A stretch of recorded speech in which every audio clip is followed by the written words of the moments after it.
저를 좀 봐주실까요? 여러분 며칠 전에 제가 어느 인터넷에서 좀 본 이야기인데요. 카멜레온 효과라는 게 있습니다. 카멜레온 효과. 이것은 과학적 관찰 결과에 따라서 생겨난 이론이니까 상당히 신빙성이 있는 것이지요. 이 카멜레온 효과가 무엇인가 하면요. 사람이 서로 상호작용을 하는 가운데 상대의 표정이라든지 말투라든지 행동이라든지 어떤 자세 그리고 독특한 어떤 습관 등을요 무의식적으로 흉내내서 어느새 그것을 닮아가는 그런 현상을 카멜레온 효과라고 부른다는 겁니다. 그래서 그 대표적인 예가 무엇인가 하면요 오래 살면 살수록 부부가 서로 닮았다. 왜 이런 이야기들을 여러분 많이 듣잖아요. 사실 저희 부부도 어디 가면 오누이 같다 이렇게 말씀하시는 분들이 꽤 계셨어요. 그럴 때마다 왜 그럴까 왜 그럴까 그랬는데 무의식 중에 그렇게 서로 닮아갔기 때문인 것이죠. 그게 카멜레온 효과라는 겁니다. 문득 그런 생각이 들었습니다. 우리들이 주님 말씀을 정말 사모하고 또 말씀 따라 살아가고자 우리들이 날마다 일상에서 노력하며 또한 주님을 향한 사랑의 마음이 우리들 가운데 충만하다면 그것이 우리들 안에 어떤 변화를 가져오게 될 것인가? 알게 모르게 주님을 닮아가겠구나. 그런 생각이 들었습니다. 그래서 나는 몰랐는데 오히려 다른 사람이 그런 이야기를 하는 거죠. 여러분 오늘 찬송 부를 때도 그 가사 발견하셨어요? 다른 사람들이 나에게 이야기해 주는 거예요. 너는 예수님을 참 많이 닮았구나. 다른 것이 아니라 우리들 마음 가운데, 우리들 삶 가운데 그러한 노력이 있을 때 자연스럽게 그러한 열매가 드러날 것이라는 사실입니다. 그런 차원에서 예수님 닮았다. 얼마나 여러분 우리들이 듣기를 원하는 칭찬인지 모르겠습니다. 그런 면에서 우리 말씀을 듣기 전에 옆에 분들과 이렇게 정말 신앙의 고백을 좀 나눴으면 좋겠습니다. 길지 않습니다. 잘 들어보세요. 함께 주님을 닮아갑시다. 이렇게 고백하실까요? 함께 주님을 닮아갑시다. 아멘, 아멘. 성경을 들고 함께 고백하겠습니다. 저는 예수 믿어 구원받았습니다. 저는 예수 믿어 하나님 자녀 되었습니다. 저는 예수 믿어 천국 백성 되었습니다. 하나님께서 선물로 주신 오늘 하나님 말씀으로 가르침을 받습니다. 눈을 열어 주의 법 안에 있는 놀라운 진리를 보고 깨닫게 하소서. 아멘으로 순종하여 하나님께 영광 돌리는 삶 되게 하소서. 아멘, 아멘. 고백한 대로 사는 저와 여러분 되기를 소망합니다. 말씀을 시작하면서 잠깐 드라마 이야기를 좀 하려고 합니다. 설교 시간에 웬 드라마 이야기 이렇게 생각하실지 모르겠는데요.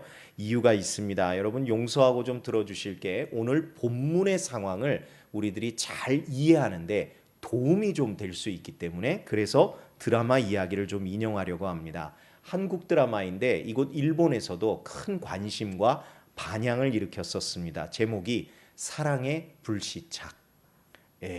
벌써 반응을 하시는 분들이 계신데 저도 이제 이거 보고 참 재밌었다 그런 생각을 했습니다. 여러분 패러글라이딩 아시죠? 이렇게 길게 생긴 낙하산 그걸 메고 높은 산에서 이렇게 뛰어내리면 기류를 타고 오르락 내리락 하는 이 무동력 이 항공 스포츠입니다. 남한 여성인 여주인공이 이 패러글라이딩을 한 겁니다. 그런데 정말 갑작스러운 돌풍이 이렇게 불었고요. 그 돌풍에 휩쓸려서 이 남한 여성이 떨어지게 됐는데 어디에 떨어지게 됐냐면 한반도 부근의 휴전선 근처. 그런데 안타깝게도 남한이 아니라 북한 지역의 이 여성 주인공이 말 그대로 불시착을 하게 된 겁니다. 이에 북한군에서는 이제 당연히 비상이 걸렸겠죠. 무언가가 넘어왔으니까. 그래서 수색 작전을 벌이기 시작했고 남자 주인공인 북한군 중대장이 홀로 이 여자 주인공을 발견하게 됩니다. 그런데 그때부터 이상한 일이 벌어지기 시작합니다. 진짜 이상한 일입니다. 남과 북은 서로 적대 관계임에도 불구하고 또 적법한 절차가 아닌 불법적 방법에 의해서 넘어온 여주인공인데도 불구하고 이 남자 주인공이요, 그 여주인공의 탈출을 온 힘을 다해 돕기 시작하더라는 것이죠. 여러분, 이게 얼마나 위험한 행동인가 여러분 아십니까? 북한군 입장에 있어서, 북한 정부 입장에서 보자면요, 이것은요 굉장한 위법행위고 어떻게 보면 반역행위입니다. 그런데도 그 위험하고도 놀라운 일들이요 멈추지 않는다는 겁니다. 이번에는 그 남자 주인공이 지휘관으로 있는 북한군의 여러 부하들이 또 이 여성의 탈출을 온 몸과 마음을 다해 돕기 시작한다는 것이죠. 그런데 이러한 황당한 상황 가운데서 정작 아이러니한 건 남한에 있는 여자 주인공의 가족들입니다. 돈이며 사람이며 작전까지 써가면서 오히려 그 여자 주인공이 돌아오는 걸 막는 상황인 것이죠. 그런 상황에 또 한 사람이 드라마에 등장합니다. 이 사람은요, 예전에 이 여자 주인공 집안 때문에 자기 집안이 망했었던 사람이에요. 그러니까 여자 주인공과는 원수지간인 것이죠. 이걸 복수를 하겠다고 그 여자 주인공의 오빠에게 사기를 쳐서 굉장히 큰 돈을 끌어모았는데 인터폴에게 추적을 당하는 입장이 되다 보니까 어디로 숨으면 모를까 하다가 북한을 알게 된 겁니다. 설정입니다, 여러분. 그래서 이 남자가 또 북한에 입국하게 됐는데 거기서 이 여자 주인공과 마주치게 된 것이죠. 여러분, 이 정도면 절호의 찬스 아닙니까? 어떤 찬스? 우리 집안의 원수 이래가면서 내가 저 원수를 어떻게 하리라. 그럴 만한 상황인데 너무너무 놀랍게도요, 그때부터 이 남자는요 자기 목숨까지 바쳐가면서 또 이 여자 주인공의 생환을 위해서 노력하더라는 사실입니다. 그래서 이를 두고요 시청자들이 이런 표현을 썼습니다. 온 우주가 나서서 돕는구나, 이렇게요. 네. 참 흥미로운 표현입니다. 그만큼 도저히 상상할 수 없는 여러 도움의 손길이 때마다 시마다 나타나서는요 위기에 빠진 이 여주인공을 계속 돕더라는 것이죠. 더구나 정말 아무 대가도 바라지 않고 말입니다. 그래서 사람들은 말합니다. 드라마니까 가능하지. 드라마니까. 그런데 여러분, 이런 일이 역사적으로 실제 발생한 일이고 성경에 명백하게 기록된 사건이라면 여러분 믿으시겠습니까?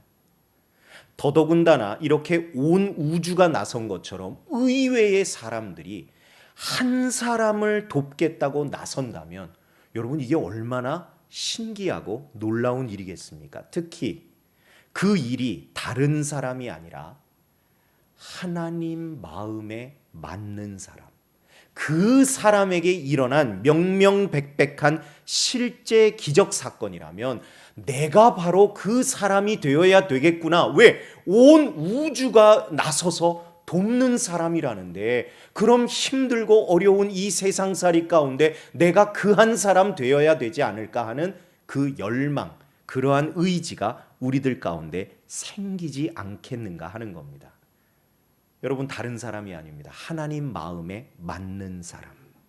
그래서요, 우리들이 무슨 수를 써서라도 그 하나님 마음에 맞는 사람이 되어야 될 텐데, 그 사건의 전말과 거기서 발견되는 성경적 진리를 지금부터 나누도록 하겠습니다. 여러분, 역사적 배경이 이렇습니다. 우선 지난 주일에 우리들이 말씀을 통해 본 것처럼 다윗이 적장 골리앗을 무너뜨렸습니다. 쓰러뜨렸죠. 그가 승리했습니다.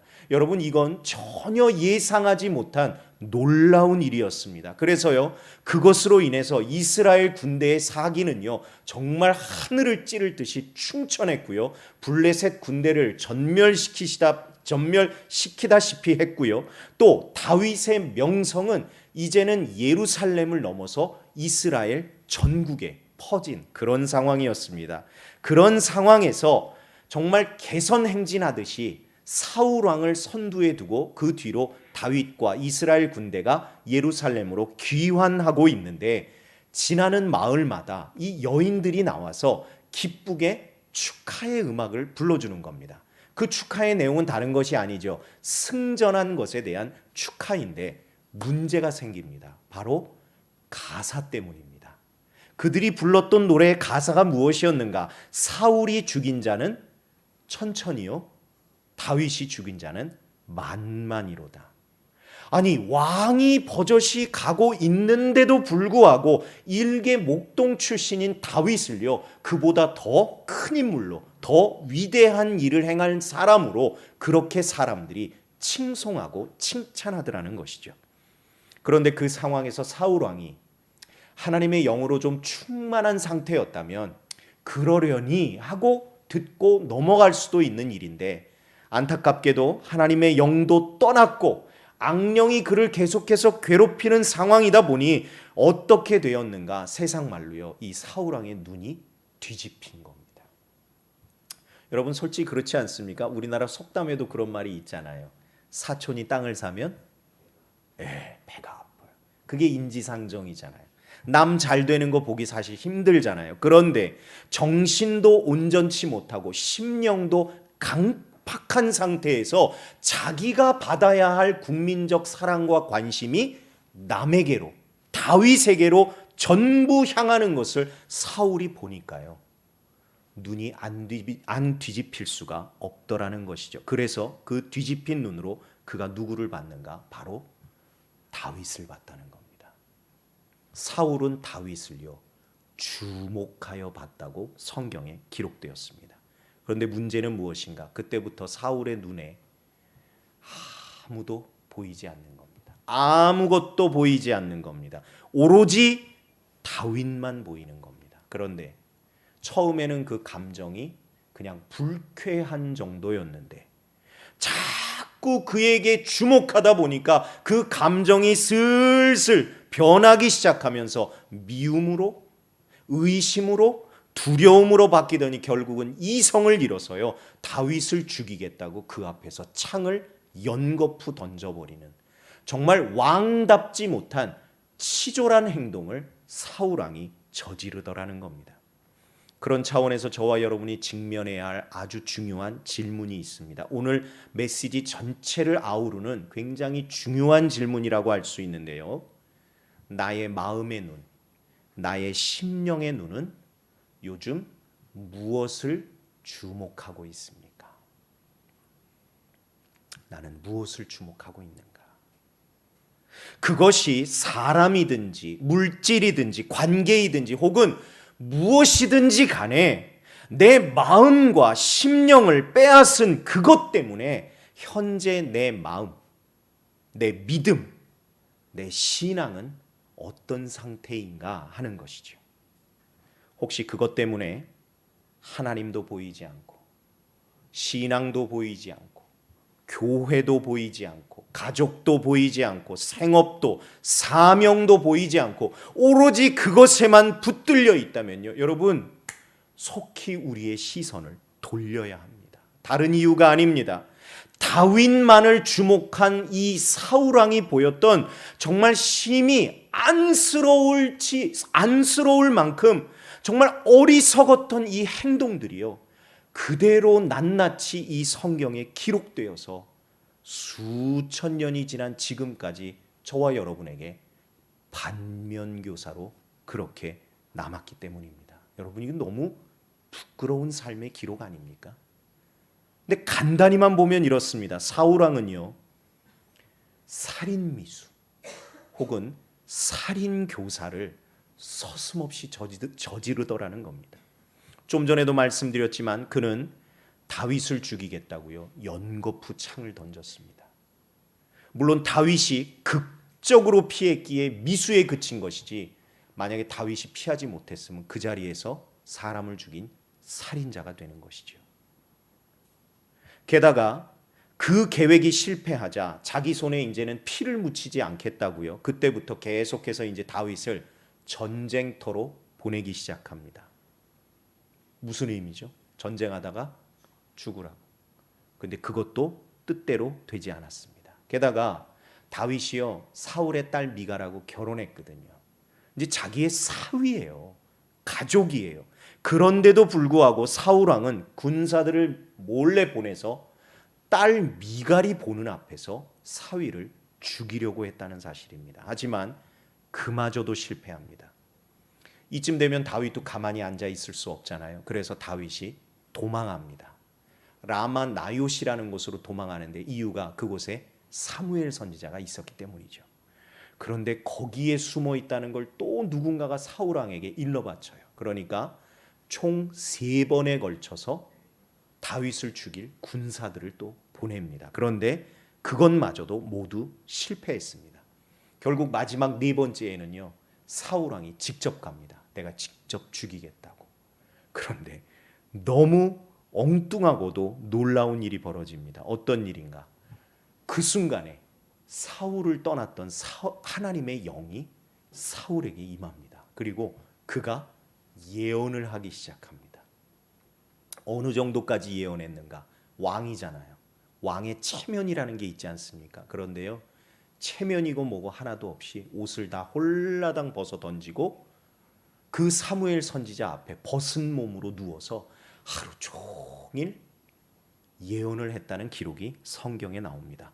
그래서 이스라엘에 생겨난 속담이 이거라는 겁니다. 사울도 선지자 중에 있느냐? 이게 뭐예요, 여러분? 비웃는 거 아닙니까? 예. 왕이요, 이렇게 비웃음거리로 전락했다는 겁니다. 그래서 우리가 깨닫게 되는 진리가 있습니다. 하나님의 영이 떠나고 마음의 근심과 염려만이 가득한 상태에서 그것이 사람이든 물질이든 명예든 힘이든 권력이든 뭐든지 간에 세상의 것에 마음과 시선이 빼앗겨버린 인생은 결국엔 어떻게 되는가? 저를 한번 따라 하십니다. 뭘 해도 안 된다. 깨달아지시는 분만 아멘. 여러분, 그런 사람은요, 뭘 해도 절대로 성공할 수 없습니다. 왜? 하나님께서 그런 성공을 절대 허락하실 리 없기 때문입니다. 더더군다나 하나님 없는 성공은요, 여러분, 그냥 모래성 같아서요, 당장은 내 눈에 보일 때는 저 사람이 성공한 것 같고 당장은 저 사람이 이룬 모든 것들이 영원히 지속될 것 같지만 아니요, 바다에 치는 파도처럼 하나님의 심판이 어느 날 그에게 임하는 순간 모든 것들이 확 쓸려가 버리는 그런 일들이 일어날 거라는 사실입니다. 물거품처럼 된다는 사실입니다. 여러분, 두고 보십시오. 성경 말씀대로 됩니다. 그렇기에 저와 여러분에게 필요한 것이 무엇인가? 내 마음의 시선, 내 심령의 시선이 지금 무엇에 주목하고 있는가? 무엇에 붙들려 있는가? 이것을 우리들이 반드시 점검해야 합니다. 그래서 그 대상이 하나님이 기뻐하시는 것이 아니면요, 우리가 빨리 시선을 돌려야 돼요. 우리들의 영적 시선을 돌려야 합니다. 그리고 우리가 너무나 잘 아는 진리이지요. 그 시선을 누구에게 고정해야 합니까? 하나님께 고정해야 합니다. 하나님께 우리들의 시선을 맞춘 뒤에 그런 후에 삶을 제대로 살든지 아니면 일상을 치열하게 살든지 인생을 열심히 살든지 그렇게 해야 합니다. 이유가 있어요. 하나님께 먼저 주목하는 인생을 하나님께서 도와주시기 때문입니다. 그런데 어떻게 도우시는가? 여러분, 자꾸 따라하시게 해서 죄송해요. 중요한 거기 때문에 그래요. 하나님께서 어떤 사람을 어떻게 도와주시는가? 하나님께 주목하는 사람을요, 한번 따라하십니다. 온 우주가 돕게 하신다. 믿어지시는 분만 아멘. 네. 여러분, 온 우주를 동원하셔서라도요, 하나님은요, 그 사람을 도와주세요. 어떤 사람인가? 하나님께 주목하는 사람. 다르게 표현하면 하나님 마음에 맞는 사람. 여러분, 다윗이 그 분명한 증거입니다. 그는요, 아까도 말씀드렸지만 수차례의 이 다윗의 창공격도요, 단 한 번도 그는 맞거나 스치는 일이 없이 모두 피할 수 있었습니다. 여러분, 이게 말이 이렇죠.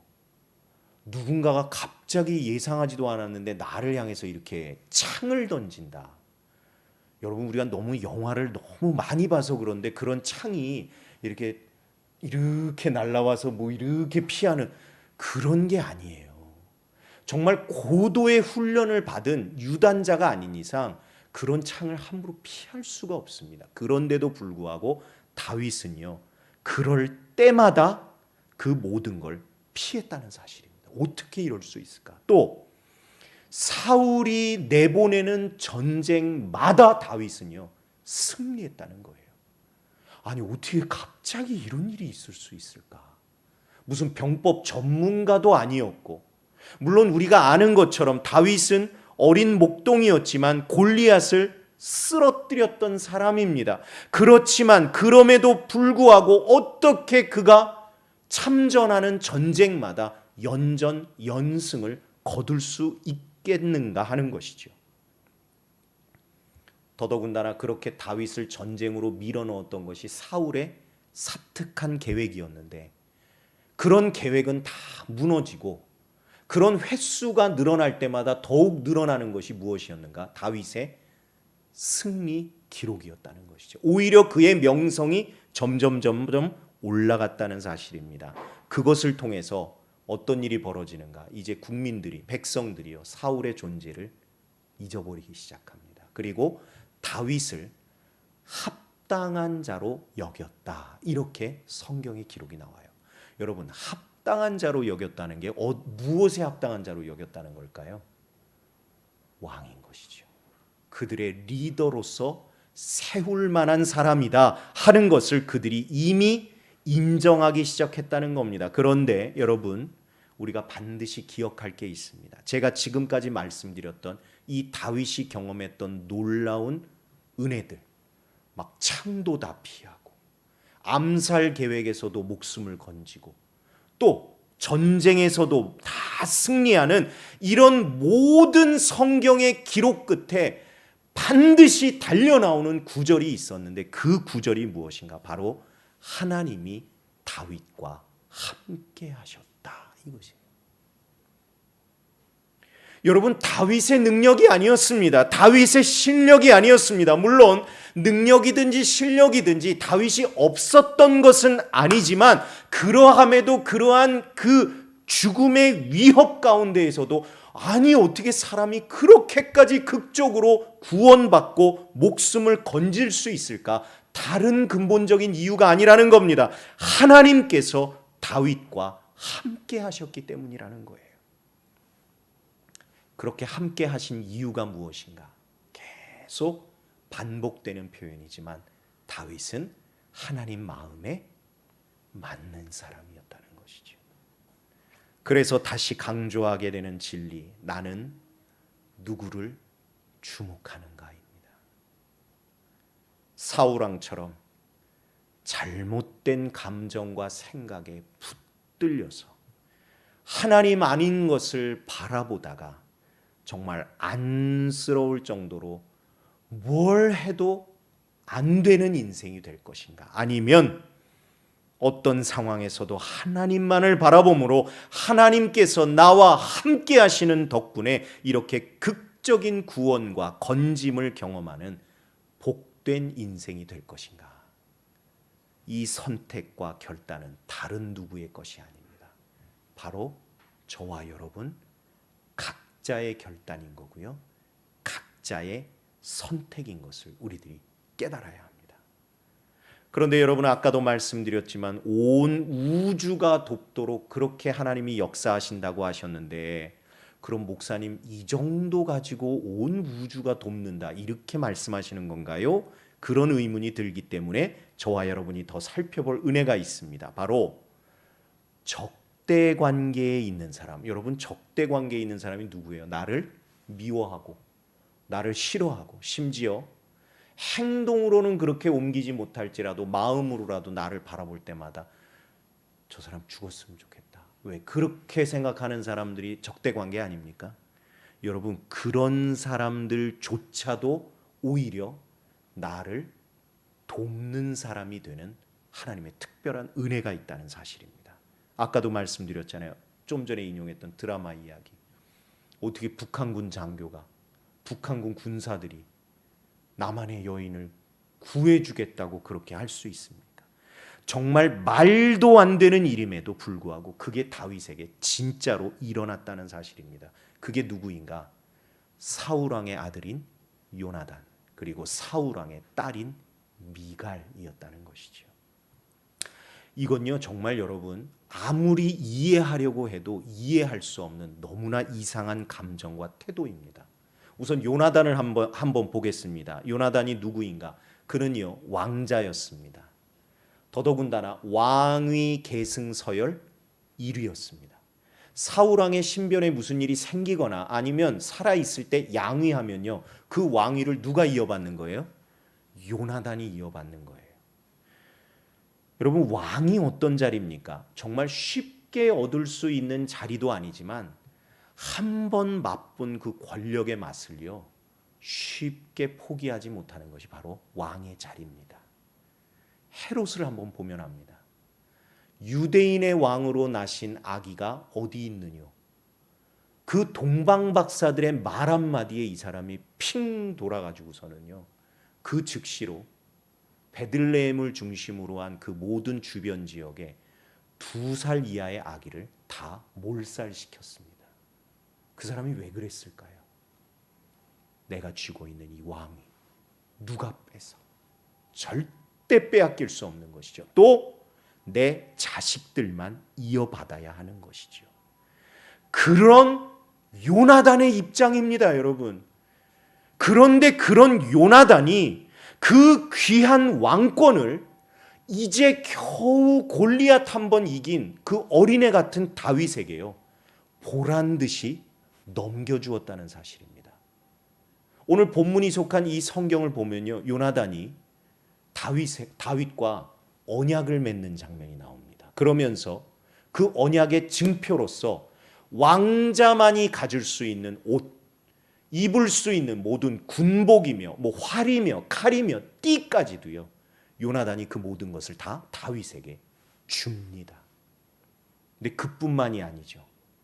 다윗이 왕이 되는 그 일을 성취하기 위해서 이 요나단은요, 끝까지 다윗을 돕습니다. 심지어 아버지 사울과 의절하고 아버지와 목숨을 가려야 돼, 다투어야 되는 그런 상황까지도 감수하면서도요, 요나단이 다윗을 돕습니다. 목사님, 절친이어서 그런 거 아닌가요? 왜? 우리가 보통 익숙하게 들은 게 다윗과 요나단. 그래서 우리가 오해하는 게 뭐예요? 둘이 같은 나이이거나 비슷한 또래였을 것이다, 이렇게 예상하는데요, 절대 아니랍니다. 성경학자들 연구에 따르면요, 이 요나단이요, 다윗보다 훨씬 손 윗사람이라는 거예요. 많이 잡으면 30년 차이 난답니다. 그러니까 다윗은 그때 10대 소년이었거든요. 그러면 요나단은 적어도 30대 후반 내지는 40대 중초반 정도 되었었다는 거예요.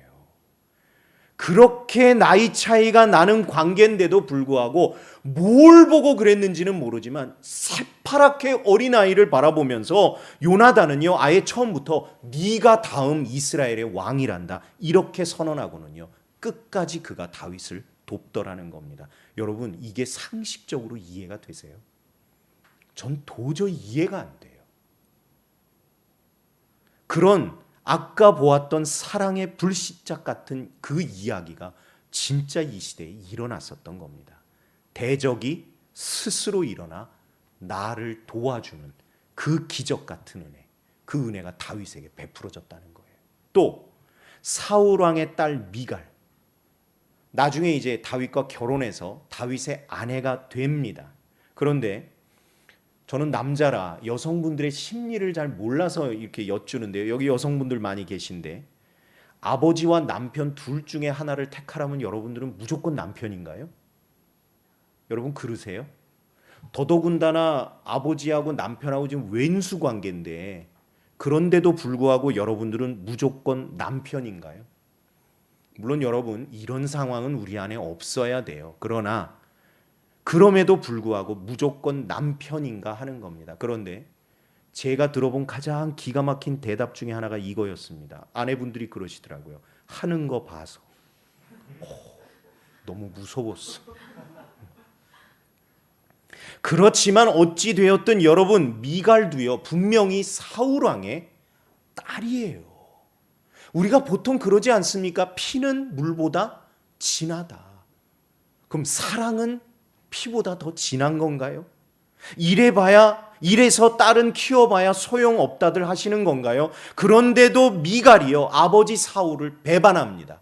그래서는 그의 지혜와 방법을 최대한 동원해서요 남편 다윗을 살리고자 그가 노력해요. 어떻게 알았는지는 모르지만 아버지 사울의 그 암살 계획을 이 딸이 간파하고 남편 다윗을 도피시킵니다. 창문으로 달아내려서요 도망가게 해요. 그리고 다윗을 죽이려고 온 군인들을 속입니다. 지금 다윗이 아파서 침상에 누워 있는데 조금만 기다리라고, 자고 있다고. 그 사이에 다윗은 더 멀리 도망갈 시간을 미갈이 벌어준 겁니다. 여러분 한번 생각해 보겠습니다. 요나단도 그렇고 미갈도 그렇고 사울 왕은 뭘 해도 안 되는 겁니다. 왜? 아니 자기 가족들까지도 나서서 원수인 다윗 편에 서서 그를 사랑하고 그를 도와주고 그를 아끼니 사울은요 진짜 뭘 해도 다 실패입니다. 그런데 위에 다윗은요 뭘 해도 다 되는 거죠. 다 되는 겁니다. 적대적 이해관계에 있는 사람들도요 자원하는 마음으로 그를 도와주니 다윗은 뭘 해도 되는 겁니다. 저와 여러분이 그런 사람 되기를 소망합니다. 뭘 해도 되는 사람. 그런데 어떤 사람이 그런 인생을 사는가? 결론적인 말씀인데요. 저와 여러분이 이런 진리를 가슴에 새겨야 합니다. 하나님만 바라보는 인생. 하나님만 주목하는 인생. 맡겨진 일에, 맡겨진 사명에 최선을 다하되 무엇보다 하나님께 초점을 두고 살아가는 인생이 되어야 합니다. 그러면 저와 여러분들의 인생 가운데 정말 이렇게 온 우주가 일어나 우리들을 돕는 기적 같은 은혜의 주인공이 되도록 하나님께서 반드시 역사해 주실 줄로 믿습니다. 그런데 여러분 오해하지 마세요. 하나님만 바라보라고 이렇게 제가 말씀드렸다고 해서 그럼 오늘부터 아무것도 하지 말고 하나님만 봐야 되는가? 그런 의미가 여러분 아니에요. 그래서 우리들이 성경을 면밀하게 봐야 합니다. 다윗이 어떻게 하나님을 바라보았는가? 그는 어떤 상황에서도 일상에 최선을 다했다는 사실입니다. 지난 주일에도 배웠지만 여러분 다윗은 어떤 사람이었습니까? 다윗은 배운 것을 삶에서 철저히 실천하는 사람이었습니다. 그래서요 여러분 지금까지 소개했던 다윗이 수차례 죽을 고비를 넘기고 또 그 가운데에서 우주적 도움을 경험하고 그 모든 일들이 다 어떤 상황 가운데서 벌어진 일인가 하면 다윗이 아무것도 안 하고 하나님만 바라보는 가운데 일어난 그런 일이 아니라요. 그의 날마다 살아가는 치열한 일상 가운데에서 벌어진 일이라는 거예요. 어떤 일상이었는가? 아무리 사울이 나를 향해서 창을 집어 던지는 그런 상황이 닥쳐올지라도 일단 사울 왕이 아프다, 악령에 시달린다. 그럼 그는요 그 죽음의 위협을 감수하고서 그의 앞에서 수금을 열심히 탔다는 사실입니다. 또 죽이려는 뻔한 의도의 명령임에도 사울 왕이 너 지금 당장 전쟁터에 나가, 그리고 블레셋 군사의 포피를 100개를 배워와, 이런 말도 안 되는 명령을 내리면요 다윗은 그걸 거부한 게 아니라 아무 소리 안 하고 전쟁터에 나가서요 그 2배인 200개의 포피를 배워오는 그런 사람이었다는 것이죠. 다윗은 정말 열심히 살았습니다. 다윗은요 정말 치열하게 살았습니다. 그는요 도망 다니는 신세일진정 도망도 정말 열심히 다녔습니다.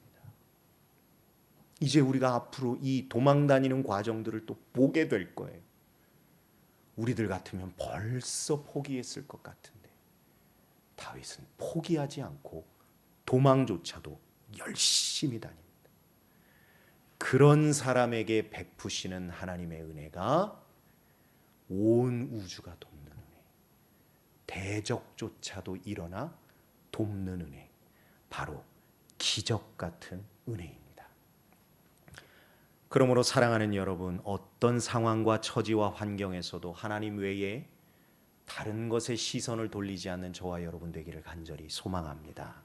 그리고 우리들의 믿음의 시선을 하나님께만 고정하시기 바랍니다. 그러나 그러한 고정된 시선 가운데 우리들에게 맡겨진 자리, 그곳이 부모의 자리이든 자녀로서의 자리이든 또 일터이든 학교이든 성도이든 집사이든 권사이든 장로이든 목사이든 어떠한 자리이든지 하나님께서 직접 옮겨주시기 전까지는 나를 심겨주신 그곳에서 우리들이 치열하게 뿌리를 내리고자 노력해야 될 것이고요. 또 가지를 내고자 노력해야 될 것이고요. 꽃을 피우고자 노력해야 될 것이고요. 그래서 하나님이 정하신 때에 하나님이 기뻐하시는 풍성한 열매를 우리들의 삶 가운데서 맺음으로 하나님이 기뻐하시고 또한 우리를 칭찬하시는 그러한 형통의 축복을 받아 누리는 저와 여러분들이 다 되시기를 주님의 이름으로 간절히 축원을 드립니다. 우리 들으신 말씀 생각하며 이 시간 함께 결단하는 마음으로 부르고 싶은 찬양이 있습니다. 부르신 곳에서라는 찬양인데 함께 부르셔도 좋고 또한 조용히 묵상하셔도 좋을 것 같습니다.